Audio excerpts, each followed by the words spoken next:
The sun hung low over the Texas horizon, painting the dusty ranch in shades of amber and rust. James Whitfield stood at the corral fence, his weathered hands gripping the worn wood as he watched his last horse, a dappled mare named Morning Star, drinking from the trough. 3 years of drought had stripped his land bare, taken his cattle one by one, and left him with nothing but debts and memories. At 57, he felt every year carved into his bones. The ranch that had belonged to his father, and his father's father, was now just dry earth and broken dreams. Tomorrow, the bank would come. Tomorrow, he would lose everything. But tonight, he still had Morning Star, the only creature left who depended on him, who trusted him with those dark, gentle eyes. He heard them before he saw them. 2 small figures emerged from the dying light, moving slowly along the dirt road that ran past his property. James squinted, his hand instinctively moving to shade his eyes. As they drew closer, he could see they were children, girls no older than 10 and 12.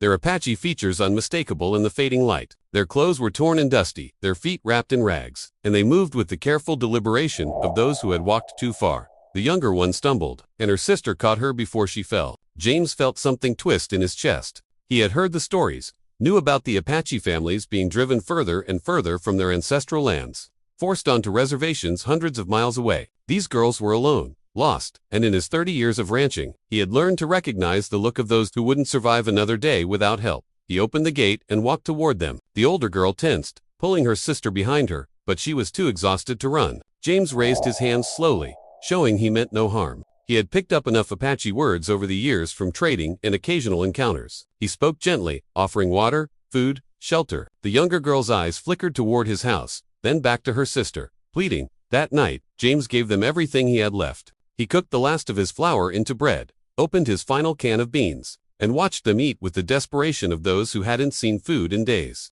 Through broken words and gestures, he learned their story. Their family had been traveling to the reservation when soldiers had scattered them. In the chaos, the girls had become separated, wandering for nearly a week, hoping to find their way back to their father. As they huddled by his fire, James looked at Morning Star in the corral. The mare was strong, healthy, worth enough to buy him a few more months, perhaps a fresh start somewhere else. She was his last asset, his final card to play against the crushing weight of circumstance. But in the morning, these girls would need to continue their journey. On foot, they would never make it. He knew the desert, knew its cruelty to those who crossed it without provisions or transportation. The decision formed in his heart before it reached his mind. Some choices aren't really choices at all. They're simply the only path a decent human being can take.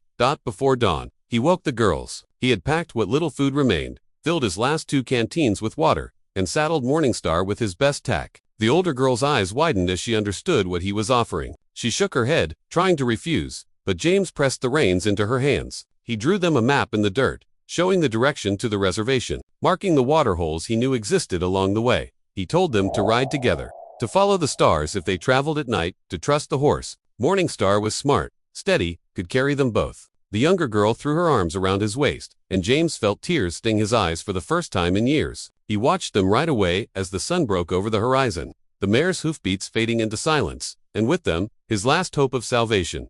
The day passed in a haze. James packed his few belongings, preparing for the inevitable. When darkness fell, exhaustion pulled him into a deep sleep.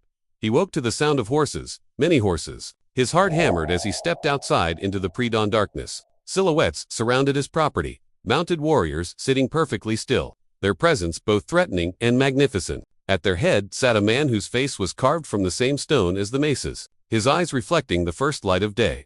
James stood motionless, understanding that this was the end. One way or another, the man dismounted and walked forward. Behind him, 2 small figures slid from a familiar dappled mare. The girls ran to their father, speaking rapidly. Gesturing toward James, the Apache chief studied him for a long moment, and James saw something shift in those ancient eyes, a recognition that transcended language and culture. What happened next, James would remember for the rest of his life. The warriors came not with violence but with purpose. They worked through the morning, their strong hands repairing fences, clearing brush, digging a new well where the chief pointed, certain that water ran beneath. They brought cattle, 5 strong head, and left them in his corral alongside Morning Star, who had been brushed until she gleamed. As the sun climbed higher, the chief clasped James's shoulder, speaking words he didn't need to translate. Some debts transcend currency, and some acts of kindness echo across generations. James Whitfield learned that morning that what we give away with open hands returns tenfold, carried on the wings of grace we never expected, delivered by those we never thought would remember. The ranch was saved not by his scheming or struggling, but by the simple choice to see 2 suffering children and give everything he had left.